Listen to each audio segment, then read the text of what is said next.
When you engage in a cognitive task such as focusing or learning, you are using your working memory. If you, for example, attempt to solve a complex mental math calculation, say 26 times 13. Now, don't worry, we're not going to solve it right now.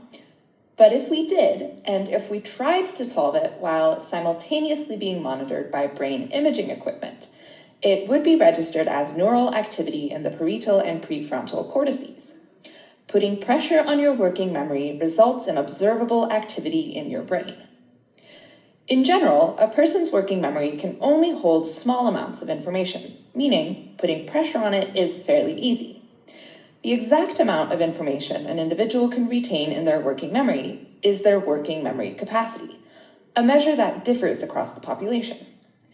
The average person can hold about 7 digits worth of information in their working memory, plus minus 2. But some people can store as much as 10 or 11 digits worth.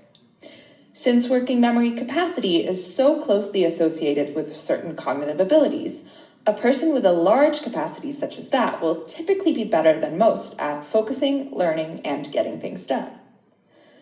But the inverse is also true. A person with an impaired working memory, a working memory deficit, can keep less information available in their minds, and the information that they do keep there is more easily lost when they get distracted. Impaired working memory is closely associated with attention deficit, the consequences of which include having problems focusing on the task at hand, failing to remember instructions, and getting distracted easily. A person with attention deficit often has academic difficulties, particularly when it comes to mathematics and reading comprehension. For many people, this can lead to low self-confidence and personal suffering. There are several common medical conditions that have impaired working memory and attention deficit as key components. These include ADHD, stroke, premature birth, pediatric cancer treatment, and traumatic brain injury. About 1 in 5 people globally will be affected by at least one of these conditions during their lifetime.